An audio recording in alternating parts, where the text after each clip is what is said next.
ক্লাসে আমরা আলোচনা করেছিলাম কবিতা দ্য পোয়েট্রি অফ আর্থ নিয়ে। সেই ক্লাসটায় মূলত আমরা কবি জন কিটসকে নিয়ে আলোচনা করেছি। আজকে আমাদের ক্লাসটা শুরু করব আমরা কবিতার মূল বিষয়বস্তুর আলোচনার মধ্যে দিয়ে। জন কিটস সম্বন্ধে যা কিছু বলেছি আশা করি তোমরা শুনেছ এবং বুঝতে পেরেছ। এবার কিটসের সূত্র ধরেই, কিটসের স্টাইল অফ রাইটিং ধরেই, তার লেখনী ধরেই আমরা সবটা মাথায় রেখেই দ্য পোয়েট্রি অফ আর্থ পড়ব। পোয়েট্রি অফ আর্থ কবিতাটি শুরু করার আগে কিছু জিনিস জেনে নেওয়া বিশেষ প্রয়োজন। প্রথমত, it is written in the form of a sonnet, অর্থাৎ 14 লাইন্স পোয়েম। এবার এই সনেটটা দুভাগে ভাগ হয়, আমরা জানি। সেটা হলো পেট্রার্কান সনেট এবং Italian sonnet or Shakespearean sonnet. Petrarchan sonnet or Shakespearean sonnet. Petrarchan সনেটকে আমরা ইটালিয়ান সনেট হিসেবেও চিনি। এবার এই যে সনেটটি, অর্থাৎ দ্য পোয়েট্রি অফ আর্থ আমাদের সিলেবাসের অন্তর্গত, সেটি কিন্তু পেট্রার্কান ফর্মেই লেখা, অর্থাৎ এটি দুভাগে ভাগ হয়েছে, 8 lines and 6 lines, octave and sestet. 8 lines হলো অক্টেভ আর 6 লাইন্স হলো সেস্টেট। এই কবিতাটি একটা নির্দিষ্ট রাইম স্কিম মেনে লেখা হয়েছে। এই রাইম স্কিমটার সম্বন্ধে বলার আগে আমি চাইবো তোমরা প্রত্যেকে টেক্সটটা দেখো, পেজ নাম্বার 65।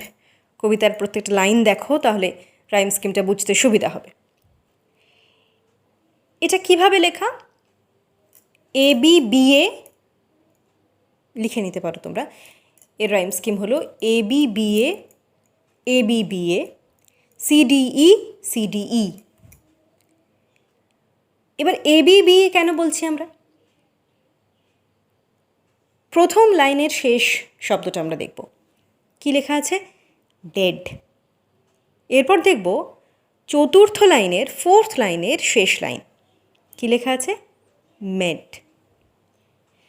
ডেড এবং মেড এই দুটো আমরা শব্দের মধ্যে মিল পাচ্ছি, ছন্দের মিল পাচ্ছি। এই দুটোকে আমরা ধরব এ হিসেবে। মাঝের দুটো লাইনে মিল আছে, দেখো, সান, রান। এই সানটাকে ধরব বি এবং রানটাকেও ধরব বি। তাহলে first line A, second line B, third line is also B and fourth line is also A. So what is the scheme? ছন্দটা কীভাবে দাঁড়াচ্ছে? A B B A. ঠিক একই রকমভাবে 5 নম্বর লাইনে দেখো আছে হি টেক্স দ্য লিড। আবার 8 নম্বর লাইনে আছে উইড। এখানেও এ এবং এ। মাঝের দুটো লাইনে মিল আছে, দেখো, ডান, ফান, বি বি। তাহলে আবার একই স্কিমটা পেলাম, এ বি বি এ। তাহলে প্রথম 8 লাইন্স আর অক্টেভের যে স্কিমটা সেটা কি? A B B A, A B B A. And sestet কি বলছে? সেস্টেটে দেখব রাইম স্কিমটা হলো CDE CDE। দেখো, আমরা 6 নম্বর লাইনটা দেখব। কি আছে? নেভার। এটাকে আমরা ধরছি সি। তারপর লাইন দেখব ফ্রস্ট, এটা ধরছি ডি।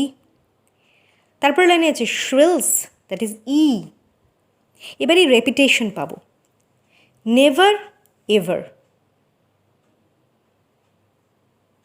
অর্থাৎ এটা সি সি।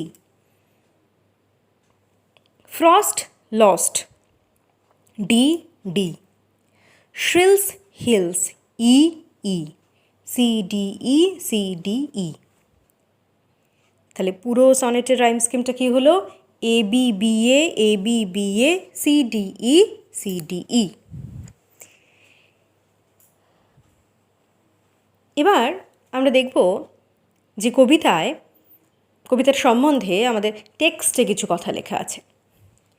দেখো, যেখানে কবি পরিচিতি আমরা আগের দিন শেষ করেছিলাম জন কিটসের সম্বন্ধে বলে, তারপরেই রয়েছে দ্য পোয়েট্রি অফ আর্থ সম্বন্ধে লেখা। সেখানে কি লিখছে?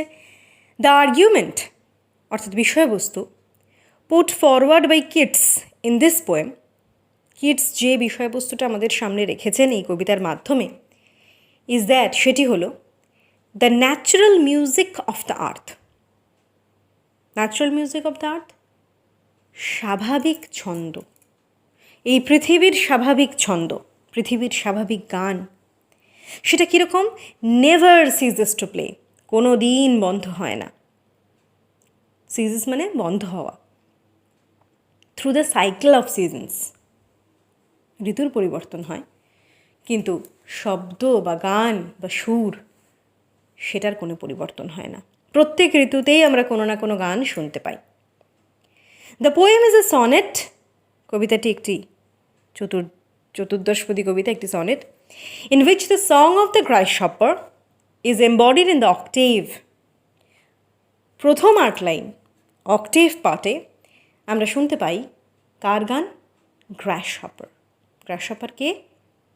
গঙ্গা ফড়িং।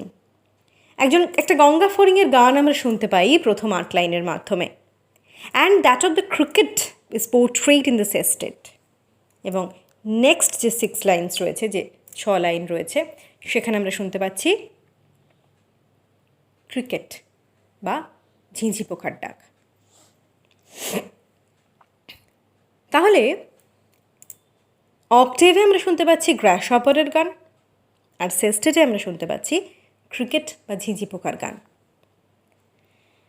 এবার আমরা আসবো, we come to the main point, that is the theme of the poem. এর আগে যেটা বলার আছে সেটা হলো, the original title of the poem is not the poetry of earth. কবিতার মূল যে বা আসল যে টাইটেল, সেটা কিন্তু পোয়েট্রি অফ আর্থ নয়। সেটা কি? On the গ্রাসহপার and the cricket. মূল যে টাইটেল সেটা হলো on the গ্রাসহপার and the cricket.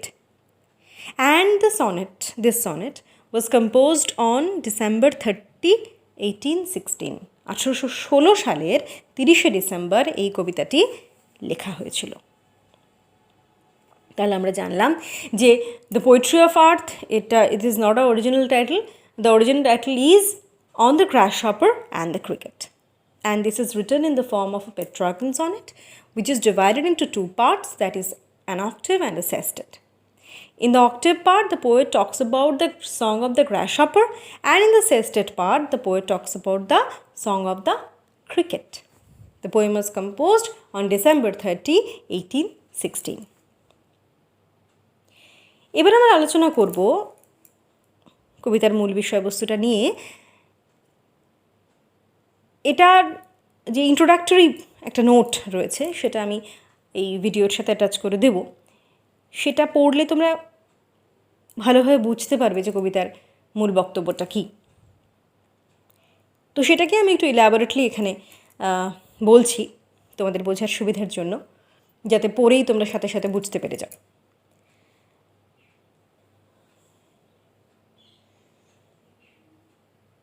The poem is about the voices of nature.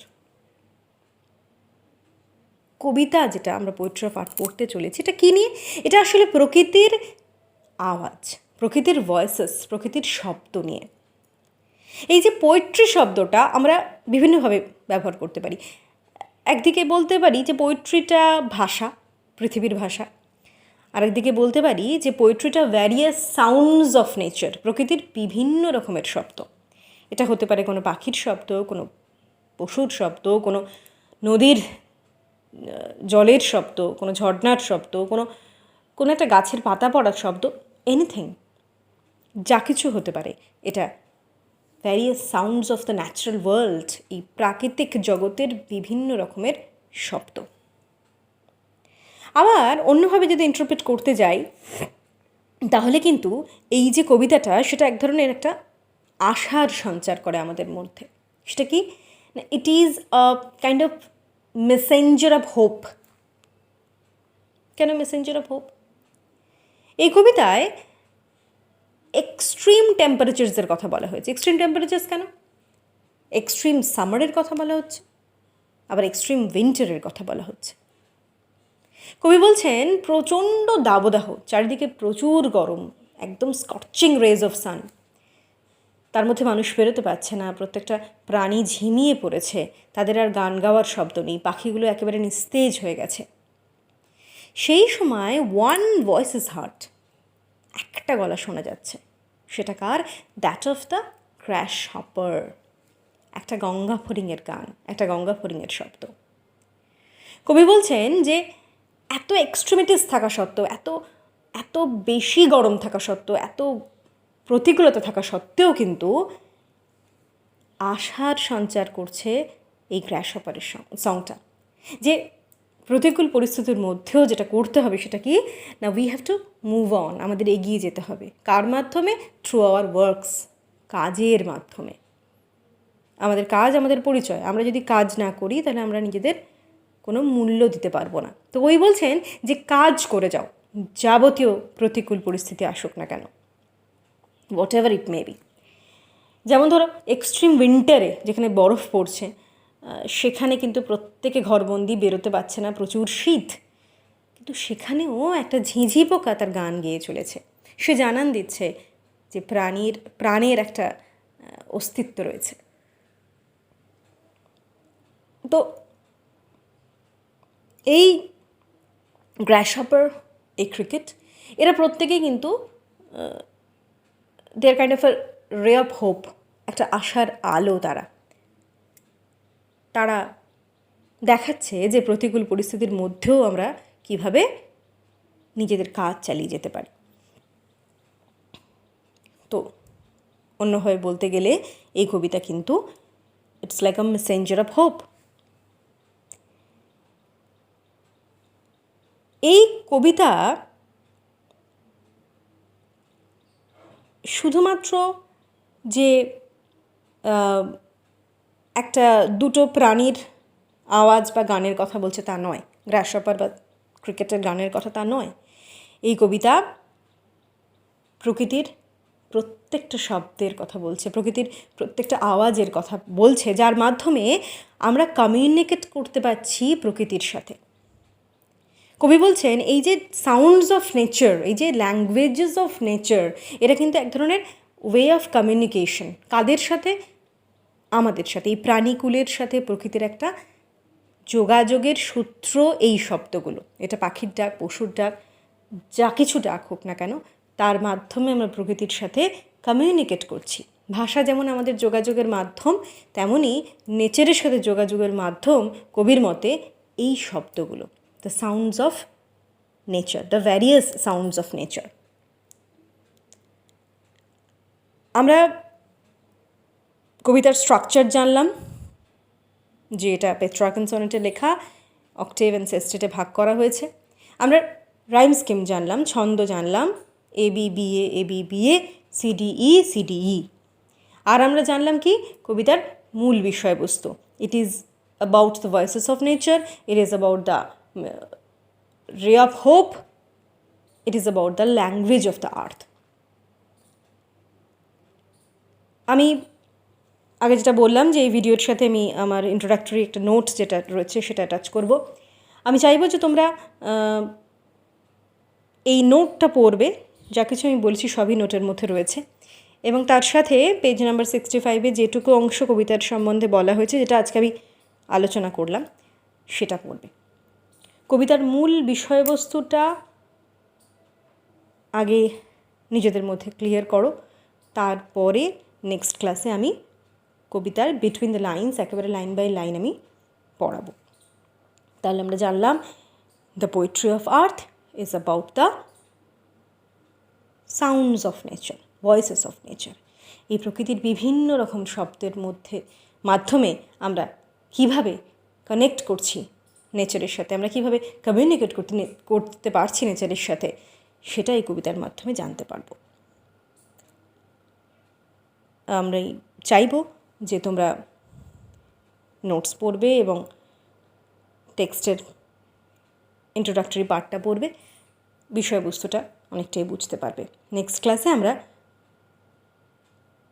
কবিতার প্রত্যেকটা লাইন অ্যানালিসিস করব। Thank you.